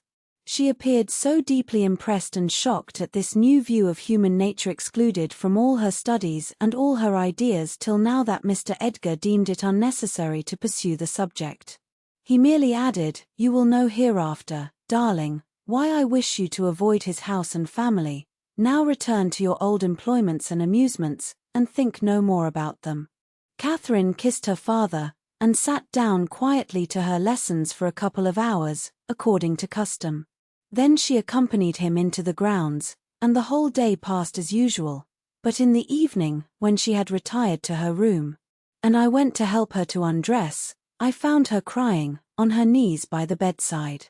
"Oh, fie, silly child," I exclaimed. "If you had any real griefs you'd be ashamed to waste a tear on this little contrariety. You never had one shadow of substantial sorrow, Miss Catherine. Suppose, for a minute, that master and I were dead, and you were by yourself in the world, how would you feel, then? Compare the present occasion with such an affliction as that, and be thankful for the friends you have, instead of coveting more." "I'm not crying for myself, Ellen," she answered, "it's for him. He expected to see me again tomorrow, and there he'll be so disappointed, and he'll wait for me, and I shan't come." "Nonsense," said I. "Do you imagine he has thought as much of you as you have of him? Hasn't he Hareton for a companion? Not 1 in 100 would weep at losing a relation they had just seen twice, for 2 afternoons. Linton will conjecture how it is, and trouble himself no further about you. But may I not write a note to tell him why I cannot come?" she asked, rising to her feet. "And just send those books I promised to lend him? His books are not as nice as mine, and he wanted to have them extremely, when I told him how interesting they were. May I not, Ellen?" "No, indeed. No, indeed," replied I with decision. "Then he would write to you, and there'd never be an end of it. No, Miss Catherine, the acquaintance must be dropped entirely, so Papa expects, and I shall see that it is done." "But how can one little note dash?" she recommenced, putting on an imploring countenance. "Silence," I interrupted. "We'll not begin with your little notes. Get into bed." She threw at me a very naughty look, so naughty that I would not kiss her good night at first. I covered her up, and shut her door, in great displeasure. But, repenting halfway, I returned softly, and lo! There was Miss standing at the table with a bit of blank paper before her and a pencil in her hand, which she guiltily slipped out of sight on my entrance. "You'll get nobody to take that, Catherine," I said, "if you write it, and at present I shall put out your candle." I set the extinguisher on the flame, receiving as I did so a slap on my hand and a petulant, cross thing. I then quitted her again, and she drew the bolt in one of her worst, most peevish humors. The letter was finished and forwarded to its destination by a milk-fetcher who came from the village, but that I didn't learn till some time afterwards. Weeks passed on, and Cathy recovered her temper, though she grew wondrous fond of stealing off to corners by herself. And often, if I came near her suddenly while reading, she would start and bend over the book, evidently desirous to hide it. And I detected edges of loose paper sticking out beyond the leaves. She also got a trick of coming down early in the morning and lingering about the kitchen, as if she were expecting the arrival of something. And she had a small drawer in a cabinet in the library, which she would trifle over for hours, and whose key she took special care to remove when she left it. One day, as she inspected this drawer, I observed that the playthings and trinkets which recently formed its contents were transmuted into bits of folded paper. My curiosity and suspicions were roused. I determined to take a peep at her mysterious treasures, so, at night, as soon as she and my master were safe upstairs, I searched, and readily found among my house keys one that would fit the lock. Having opened, I emptied the whole contents into my apron, and took them with me to examine at leisure in my own chamber. Though I could not but suspect, I was still surprised to discover that they were a mass of correspondence daily almost. It must have been from Linton Heathcliff. Answers to documents forwarded by her. The earlier dated were embarrassed and short. Gradually, however, they expanded into copious love letters. Foolish, as the age of the writer rendered natural, yet with touches here and there which I thought were borrowed from a more experienced source. Some of them struck me as singularly odd compounds of ardour and flatness, commencing in strong feeling, and concluding in the affected, wordy style that a schoolboy might use to a fancied, incorporeal sweetheart. Whether they satisfied Kathy I don't know, but they appeared very worthless trash to me. After turning over as many as I thought proper, I tied them in a handkerchief and set them aside, relocking the vacant drawer. Following her habit, my young lady descended early, and visited the kitchen. I watched her go to the door. On the arrival of a certain little boy, and, while the dairymaid filled his can, she tucked something into his jacket pocket. And plucked something out. I went round by the garden, and laid wait for the messenger, who fought valorously to defend his trust. And we spilt the milk between us, but I succeeded in abstracting the epistle, and, threatening serious consequences if he did not look sharp home, I remained under the wall and perused Miss Cathy's affectionate composition. It was more simple and more eloquent than her cousin's, very pretty and very silly. I shook my head, and went meditating into the house. The day being wet, she could not divert herself with rambling about the park, so, at the conclusion of her morning studies, she resorted to the solace of the drawer. Her father sat reading at the table, and I, on purpose, had sought a bit of work in some unripped fringes of the window curtain, keeping my eye steadily fixed on her proceedings. Never did any bird flying back to a plundered nest, which it had left brimful of chirping young ones, express more complete despair, in its anguished cries and flutterings, than she by her single "oh," and the change that transfigured her late happy countenance. Mr. Linton looked up. "What is the matter, love? Have you hurt yourself?" he said. His tone and look assured her he had not been the discoverer of the hoard. "No, Papa," she gasped. Ellen, come upstairs, I'm sick." I obeyed her summons, and accompanied her out. "Oh, Ellen, you have got them," she commenced immediately, dropping on her knees, when we were enclosed alone. "Oh, give them to me, and I'll never do so again. Don't tell Papa." "You have not told Papa, Ellen? Say you have not." "I've been exceedingly naughty, but I won't do it any more." With a grave severity in my manner I bade her stand up. "So," I exclaimed, "Miss Catherine, you are tolerably far on, it seems. You may well be ashamed of them. A fine bundle of trash you study in your leisure hours, to be sure. Why, it's good enough to be printed. And what do you suppose the master will think when I display it before him? I haven't shown it yet, but you needn't imagine I shall keep your ridiculous secrets. For shame. And you must have led the way in writing such absurdities. He would not have thought of beginning, I'm certain." I didn't," sobbed Kathy, fit to break her heart. "Loving," cried I, as scornfully as I could utter the word. "Loving. Did anybody ever hear the like? I might just as well talk of loving the miller who comes once a year to buy our corn. Pretty loving, indeed. And both times together you have seen Linton hardly 4 hours in your life. Now here is the babyish trash. I'm going with it to the library, and we'll see what your father says to such loving." She sprang at her precious epistles, but I held them above my head, and then she poured out further frantic entreaties that I would burn them, do anything rather than show them. And being really fully as much inclined to laugh as scold, for I esteemed it all girlish vanity, I at length relented in a measure, and asked if I consent to burn them, will you promise faithfully neither to send nor receive a letter again, nor a book, for I perceive you have sent him books, nor locks of hair, nor rings, nor playthings?" "We don't send playthings," cried Catherine, her pride overcoming her shame. "Nor anything at all, then, my lady," I said. "Unless you will, here I go." "I promise, Ellen," she cried, catching my dress. "Oh, put them in the fire, do. But when I proceeded to open a place with the poker, the sacrifice was too painful to be borne. She earnestly supplicated that I would spare her 1 or 2.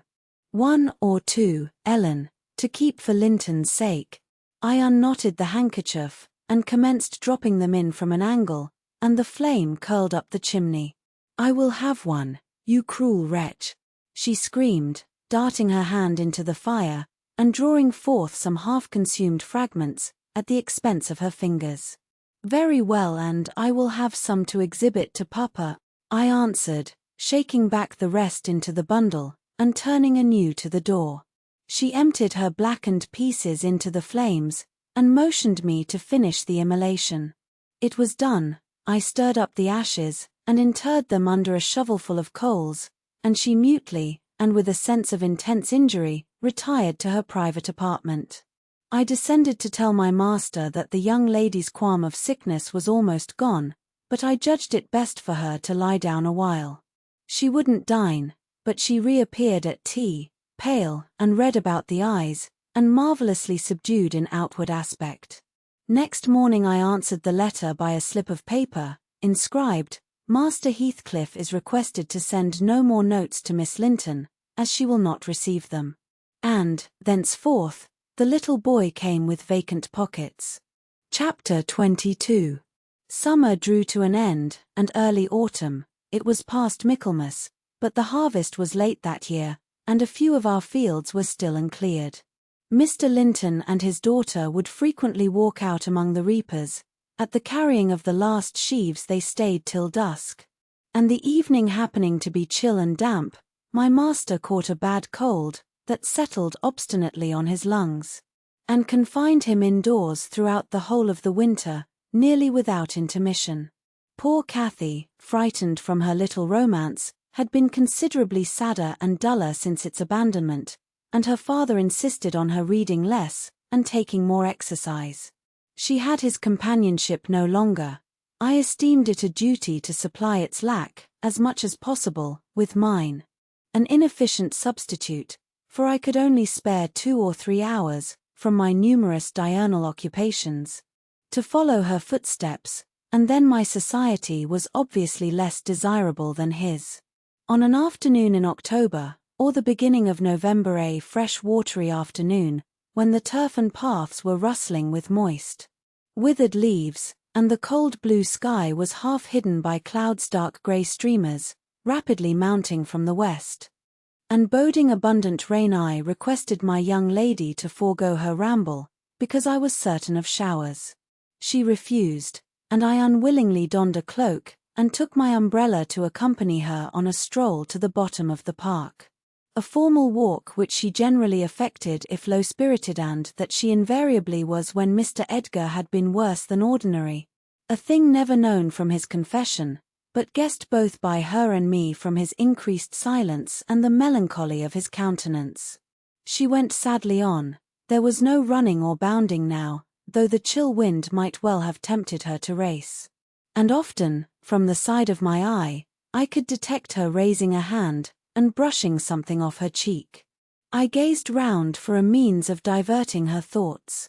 On one side of the road rose a high, rough bank, where hazels and stunted oaks, with their roots half exposed, held uncertain tenure. The soil was too loose for the latter, and strong winds had blown some nearly horizontal. In summer Miss Catherine delighted to climb along these trunks, and sit in the branches, swinging 20 feet above the ground. And I, pleased with her agility and her light, childish heart, still considered it proper to scold every time I caught her at such an elevation. But so that she knew there was no necessity for descending. From dinner to tea she would lie in her breeze-rocked cradle, doing nothing except singing old songs my nursery lore to herself, or watching the birds, joint tenants, feed and entice their young ones to fly, or nestling with closed lids, half thinking, half dreaming, happier than words can express. "Look, miss," I exclaimed, pointing to a nook under the roots of one twisted tree. "Winter is not here yet. There's a little flower up yonder, the last bud from the multitude of bluebells that clouded those turf steps in July with a lilac mist. Will you clamber up, and pluck it to show to Papa?" Cathy stared a long time at the lonely blossom trembling in its earthy shelter, and replied, at length, "No, I'll not touch it, but it looks melancholy, does it not, Ellen?" Yes, I observed, about as starved and sackless as you.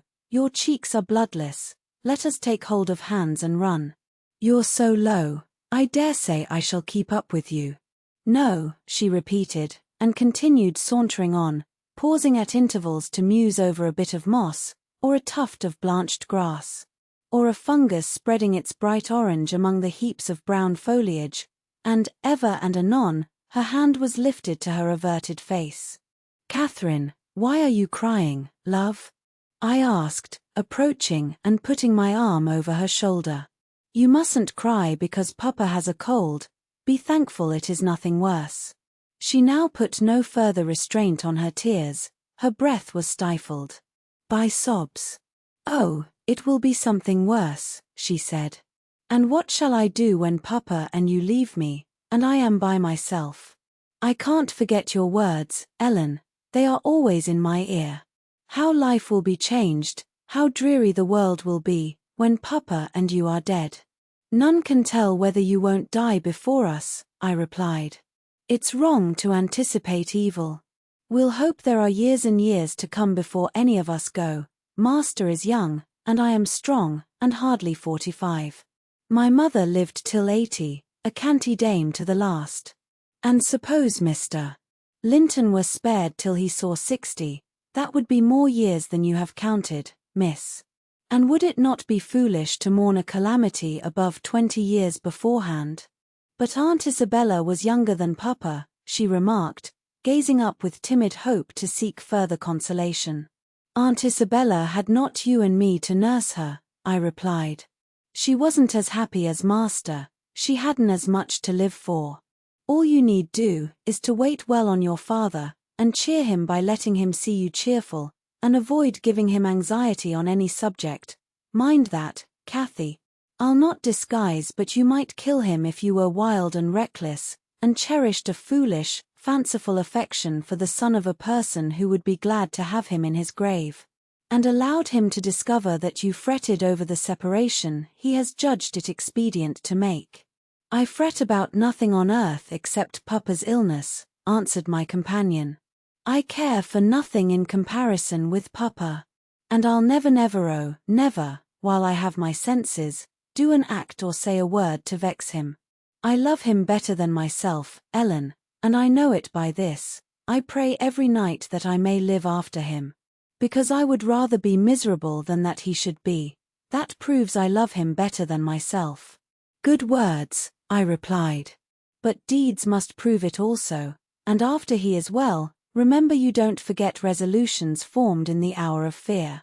As we talked, we neared a door that opened on the road, and my young lady, lightening into sunshine again, climbed up and seated herself on the top of the wall, reaching over to gather some hips that bloomed scarlet on the summit branches of the wild rose trees shadowing the highway side. The lower fruit had disappeared, but only birds could touch the upper, except from Cathy's present station. In stretching to pull them, her hat fell off, and as the door was locked, she proposed scrambling down to recover it. I bid her be cautious lest she got a fall, and she nimbly disappeared. But the return was no such easy matter. The stones were smooth and neatly cemented, and the rosebushes and blackberry stragglers could yield no assistance in reascending.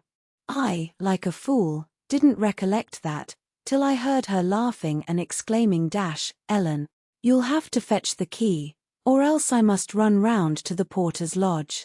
I can't scale the ramparts on this side." "Stay where you are," I answered. "I have my bundle of keys in my pocket. Perhaps I may manage to open it, if not, I'll go." Catherine amused herself with dancing to and fro before the door, while I tried all the large keys in succession. I had applied the last, and found that none would do, so, repeating my desire that she would remain there, I was about to hurry home as fast as I could, when an approaching sound arrested me. It was the trot of a horse. Cathy's dance stopped also. "Who is that?" I whispered. "Ellen, I wish you could open the door," whispered back my companion, anxiously. "Ho, Miss Linton," cried a deep voice, "the riders, I'm glad to meet you. Don't be in haste to enter, for I have an explanation to ask and obtain." "I shan't speak to you, Mr. Heathcliff," answered Catherine. "Papa says you are a wicked man, and you hate both him and me, and Ellen says the same." "That is nothing to the purpose," said Heathcliff. It was. "I don't hate my son, I suppose, and it is concerning him that I demand your attention." "Yes, you have cause to blush. 2 or 3 months since, were you not in the habit of writing to Linton? Making love in play, eh? You deserved, both of you, flogging for that. You especially, the elder, and less sensitive, as it turns out. I've got your letters, and if you give me any pertness I'll send them to your father. I presume you grew weary of the amusement and dropped it, didn't you? Well, you dropped Linton with it into a slough of despond. He was in earnest, in love, really. As true as I live, he's dying for you, breaking his heart at your fickleness, not figuratively, but actually. Though Hareton has made him a standing jest for 6 weeks, and I have used more serious measures, and attempted to frighten him out of his idiocy. He gets worse daily, and he'll be under the sod before summer, unless you restore him. How can you lie so glaringly to the poor child?" I called from the inside. "Pray ride on. How can you deliberately get up such paltry falsehoods? Miss Cathy, I'll knock the lock off with a stone. You won't believe that vile nonsense. You can feel in yourself it is impossible that a person should die for love of a stranger." "I was not aware there were eavesdroppers," muttered the detected villain. "Worthy Mrs. Dean, I like you, but I don't like your double-dealing," he added aloud. "How could you lie so glaringly as to affirm I hated the poor child? And invent bugbear stories to terrify her from my door-stones? Catherine Linton, the very name warms me, my bonny lass. I shall be from home all this week. Go and see if I have not spoken truth. Do, there's a darling. Just imagine your father in my place, and Linton in yours. Then think how you would value your careless lover if he refused to stir a step to comfort you, when your father himself entreated him. And don't, from pure stupidity, fall into the same error. I swear, on my salvation, he's going to his grave, and none but you can save him." The lock gave way and I issued out. "I swear Linton is dying," repeated Heathcliff, looking hard at me. "And grief and disappointment are hastening his death. Nelly, if you won't let her go, you can walk over yourself. But I shall not return till this time next week, and I think your master himself would scarcely object to her visiting her cousin." "Come in," said I, taking Cathy by the arm and half forcing her to re-enter, for she lingered, viewing with troubled eyes the features of the speaker, too stern to express his inward deceit. He pushed his horse close, and, bending down, observed, "Miss Catherine, I'll own to you that I have little patience with Linton, and Hareton and Joseph have less. I'll own that his with a harsh set. He pines for kindness, as well as love, and a kind word from you would be his best medicine. Don't mind Mrs. Dean's cruel cautions, but be generous, and contrive to see him. He dreams of you day and night, and cannot be persuaded that you don't hate him, since you neither write nor call." I closed the door, and rolled a stone to assist the loosened lock in holding it, and spreading my umbrella, I drew my charge underneath, for the rain began to drive through the moaning branches of the trees, and warned us to avoid delay. Our hurry prevented any comment on the encounter with Heathcliff, as we stretched towards home, but I divined instinctively that Catherine's heart was clouded now in double darkness. Her features were so sad, they did not seem hers. She evidently regarded what she had heard as every syllable true. The master had retired to rest before we came in. Cathy stole to his room to inquire how he was. He had fallen asleep. She returned, and asked me to sit with her in the library. We took our tea together, and afterwards she lay down on the rug, and told me not to talk, for she was weary. I got a book, and pretended to read. As soon as she supposed me absorbed in my occupation, she recommenced her silent weeping. It appeared, at present, her favourite diversion. I suffered her to enjoy it a while, then I expostulated, deriding and ridiculing all Mr. Heathcliff's assertions about his son, as if I were certain she would coincide. Alas! I hadn't skill to counteract the effect his account had produced. It was just what he intended. "You may be right, Ellen," she answered, "but I shall never feel at ease till I know. And I must tell Linton it is not my fault that I don't write, and convince him that I shall not change." What use were anger and protestations against her silly credulity? We parted that night hostile, but next day beheld me on the road to Wuthering Heights, by the side of my wilful young mistress's pony.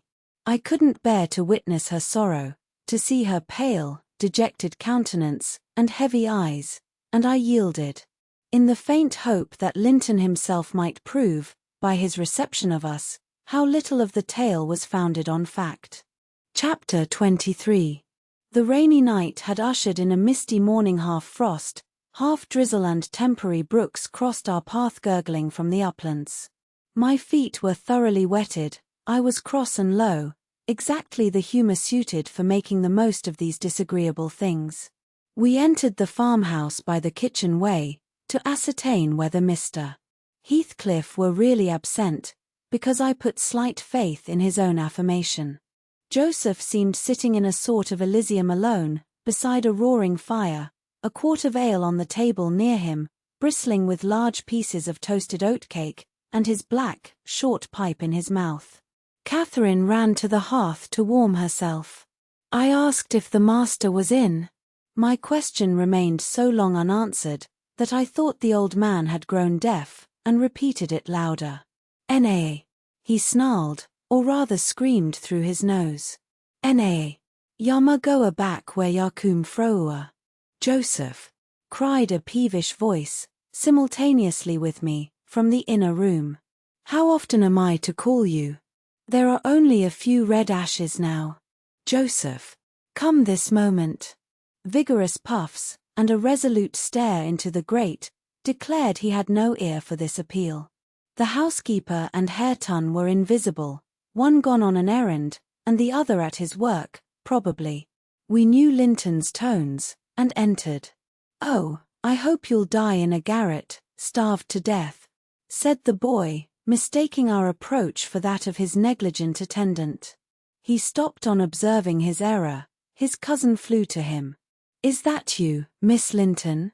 he said, raising his head from the arm of the great chair, in which he reclined. "No, don't kiss me, it takes my breath." "Dear me. Papa said you would call," continued he, after recovering a little from Catherine's embrace, while she stood by looking very contrite. "Will you shut the door, if you please? You left it open, and those detestable creatures won't bring coals to the fire. It's so cold." I stirred up the cinders, and fetched a scuttleful myself. The invalid complained of being covered with ashes, but he had a tiresome cough, and looked feverish and ill, so I did not rebuke his temper. "Well, Linton," murmured Catherine, when his corrugated brow relaxed, "are you glad to see me? Can I do you any good?" "Why didn't you come before?" he asked. "You should have come, instead of writing. It tired me dreadfully writing those long letters. I'd far rather have talked to you. Now, I can neither bear to talk, nor anything else. I wonder where Zillah is. Will you, looking at me, step into the kitchen and see?" I had received no thanks for my other service, and being unwilling to run to and fro at his behest, I replied. "Nobody is out there but Joseph." "I want to drink," he exclaimed fretfully, turning away. "Zillah is constantly gadding off to Gimmerton since Papa went. It's miserable. And I'm obliged to come down here." They resolved never to hear me upstairs. "Is your father attentive to you, Master Heathcliff?" I asked, perceiving Catherine to be checked in her friendly advances. "Attentive? He makes them a little more attentive at least," he cried. "The wretches! Do you know, Miss Linton, that brute Hareton laughs at me. I hate him. Indeed, I hate them all. They are odious beings." Cathy began searching for some water. She lighted on a pitcher in the dresser, filled a tumbler, and brought it. He bid her add a spoonful of wine from a bottle on the table, and having swallowed a small portion, appeared more tranquil, and said she was very kind. "And are you glad to see me?" asked she, reiterating her former question, and pleased to detect the faint dawn of a smile. "Yes, I am. It's something new to hear a voice like yours," he replied. "But I have been vexed, because you wouldn't come. And Papa swore it was owing to me. He called me a pitiful, shuffling, worthless thing, and said you despised me. And if he had been in my place, he would be more the master of the Grange than your father by this time. But you don't despise me, do you, Miss Dash?" "I wish you would say Catherine, or Cathy," interrupted my young lady. "Despise you? No. Next to Papa and Ellen, I love you better than anybody living. I don't love Mr. Heathcliff, though, and I dare not come when he returns. Will he stay away many days?" "Not many," answered Linton, "but he goes on to the moors frequently, since the shooting season commenced, and you might spend an hour or two with me in his absence." "Do say you will. I think I should not be peevish with you, you'd not provoke me, and you'd always be ready to help me, wouldn't you?" "Yes," said Catherine, stroking his long soft hair, "if I could only get Papa's consent, I'd spend half my time with you." "Pretty Linton. I wish you were my brother. And then you would like me as well as your father," observed he, more cheerfully. "But Papa says you would love me better than him and all the world, if you were my wife, so I'd rather you were that." "No, I should never love anybody better than Papa," she returned gravely. "And people hate their wives, sometimes, but not their sisters and brothers, and if you were the latter, you would live with us, and Papa would be as fond of you as he is of me." Linton denied that people ever hated their wives, but Cathy affirmed they did, and, in her wisdom, instanced his own father's aversion to her aunt. I endeavoured to stop her thoughtless tongue. I couldn't succeed till everything she knew was out. Master Heathcliff, much irritated, asserted her relation was false. "Papa told me, and Papa does not tell falsehoods," she answered pertly. "My Papa scorns yours," cried Linton. "He calls him a sneaking fool." "Yours is a wicked man," retorted Catherine, "and you are very naughty to dare to repeat what he says. He must be wicked to have made Aunt Isabella leave him as she did." "She didn't leave him," said the boy. "You shan't contradict me." "She did," cried my young lady. "Well, I'll tell you something," said Linton. "Your mother hated your father, now then." "Oh!" exclaimed Catherine, too enraged to continue. "And she loved mine," added he. "You little liar, I hate you now," she panted, and her face grew red with passion. She did, sang Linton, sinking into the recess of his chair, and leaning back his head to enjoy the agitation of the other disputant, who stood behind. "Hush, Master Heathcliff," I said, "that's your father's tale, too, I suppose." "It isn't, you hold your tongue," he answered. She did, Catherine. She did. Cathy, beside herself, gave the chair a violent push, and caused him to fall against one arm. He was immediately seized by a suffocating cough that soon ended his triumph. It lasted so long that it frightened even me. As to his cousin, she wept with all her might, aghast at the mischief she had done, though she said nothing. I held him till the fit exhausted itself. Then he thrust me away, and leant his head down silently. Catherine quelled her lamentations also, took a seat opposite, and looked solemnly into the fire. "How do you feel now, Master Heathcliff?" I inquired, after waiting 10 minutes. "I wish she felt as I do," he replied, "spiteful, cruel thing. Hareton never touches me, he never struck me in his life. And I was better today, and there dash," his voice died in a whimper. "I didn't strike you," muttered Cathy, chewing her lip to prevent another burst of emotion. He sighed and moaned like one under great suffering, and kept it up for a quarter of an hour, on purpose to distress his cousin apparently. For whenever he caught a stifled sob from her, he put renewed pain and pathos into the inflections of his voice. "I'm sorry I hurt you, Linton," she said at length, racked beyond endurance. "But I couldn't have been hurt by that little push, and I had no idea that you could, either. You're not much, are you, Linton? Don't let me go home thinking I've done you harm. Answer. Speak to me." "I can't speak to you," he murmured. "You've hurt me so that I shall lie awake all night choking with this cough. If you had it you'd know what it was, but you'll be comfortably asleep while I'm in agony, and nobody near me. I wonder how you would like to pass those fearful nights." And he began to wail aloud, for very pity of himself. "Since you are in the habit of passing dreadful nights," I said, "it won't be Miss who spoils your ease. You'd be the same had she never come.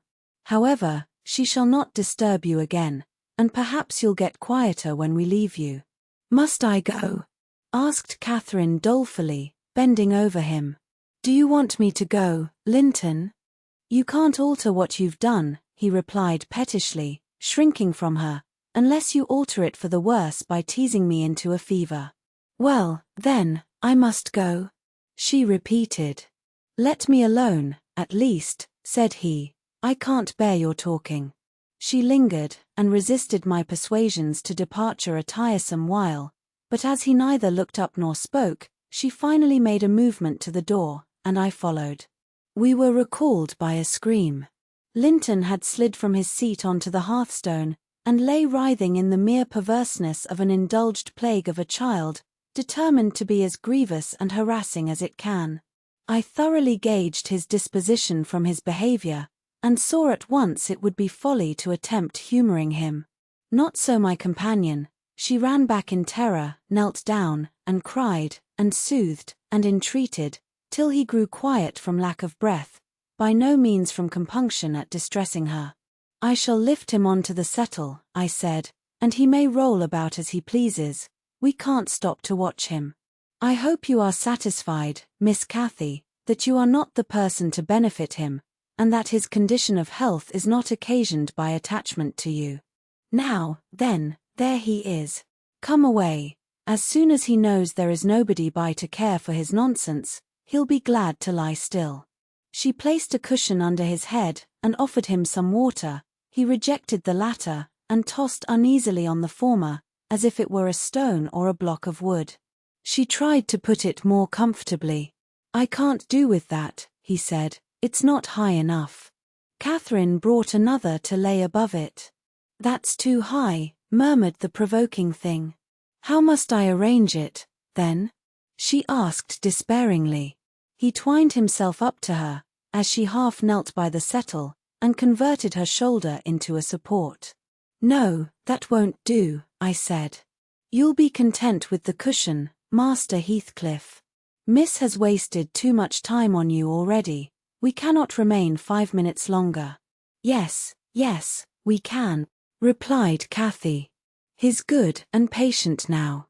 He's beginning to think I shall have far greater misery than he will tonight, if I believe he is the worse for my visit, and then I dare not come again. Tell the truth about it, Linton, for I mustn't come, if I have hurt you." "You must come, to cure me," he answered. "You ought to come, because you have hurt me. You know you have extremely. I was not as ill when you entered as I am at present, was I? But you've made yourself ill by crying and being in a passion." "I didn't do it all," said his cousin. "However, we'll be friends now. And you want me, you would wish to see me sometimes, really?" "I told you I did," he replied impatiently. "Sit on the settle and let me lean on your knee. That's as Mamma used to do, whole afternoons together. Sit quite still and don't talk, but you may sing a song, if you can sing, or you may say a nice long interesting ballad, one of those you promised to teach me, or a story. I'd rather have a ballad, though. Begin." Catherine repeated the longest she could remember. The employment pleased both mightily. Linton would have another, and after that another, notwithstanding my strenuous objections, and so they went on until the clock struck 12. And we heard Hareton in the court, returning for his dinner. "And tomorrow," "Catherine, will you be here tomorrow?" asked young Heathcliff, holding her frock as she rose reluctantly. "No," I answered, "nor next day neither." She, however, gave a different response evidently, for his forehead cleared as she stooped and whispered in his ear. "You won't go tomorrow, recollect, miss," I commenced, when we were out of the house. "You are not dreaming of it, are you?" She smiled. "Oh, I'll take good care," I continued. "I'll have that lock mended, and you can escape by no way else." "I can get over the wall," she said laughing. "The Grange is not a prison, Ellen, and you are not my gaoler. And besides, I'm almost 17, I'm a woman. And I'm certain Linton would recover quickly if he had me to look after him. I'm older than he is, you know, and wiser. Less childish, am I not? And he'll soon do as I direct him, with some slight coaxing. He's a pretty little darling when he's good. I'd make such a pet of him, if he were mine. We should never quarrel, should we, after we were used to each other? Don't you like him, Ellen?" "Like him?" I exclaimed. The worst-tempered bit of a sickly slip that ever struggled into its teens. Happily, as Mr. Heathcliff conjectured, he'll not win 20. I doubt whether he'll see spring, indeed. And small loss to his family whenever he drops off. And lucky it is for us that his father took him. The kinder he was treated, the more tedious and selfish he'd be. I'm glad you have no chance of having him for a husband, Miss Catherine."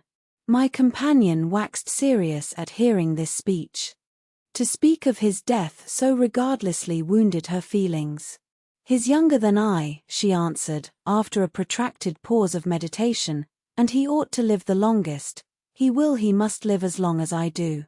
He's as strong now as when he first came into the north, I'm positive of that. It's only a cold that ails him, the same as Papa has. You say Papa will get better, and why shouldn't he?" Well, I cried, "after all, we needn't trouble ourselves, for listen, miss, and mind, I'll keep my word. If you attempt going to Wuthering Heights again, with or without me, I shall inform Mr. Linton, and, unless he allow it, the intimacy with your cousin must not be revived." "It has been revived," muttered Cathy, sulkily. "Must not be continued, then," I said. "We'll see," was her reply, and she set off at a gallop, leaving me to toil in the rear. We both reached home before our dinner time. My master supposed we had been wandering through the park, and therefore he demanded no explanation of our absence. As soon as I entered I hastened to change my soaked shoes and stockings, but sitting such a while at the Heights had done the mischief.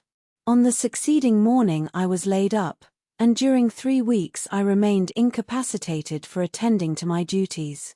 A calamity never experienced prior to that period, and never, I am thankful to say, since. My little mistress behaved like an angel in coming to wait on me, and cheer my solitude. The confinement brought me exceedingly low.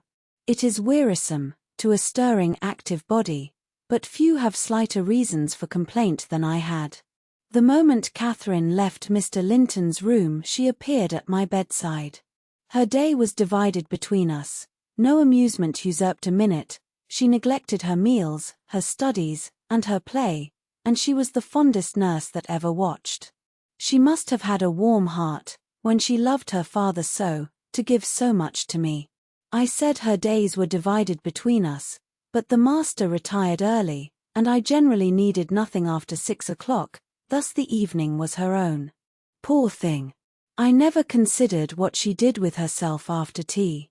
And though frequently, when she looked in to bid me good night, I remarked a fresh colour in her cheeks and a pinkness over her slender fingers. Instead of fancying the hue borrowed from a cold ride across the moors, I laid it to the charge of a hot fire in the library.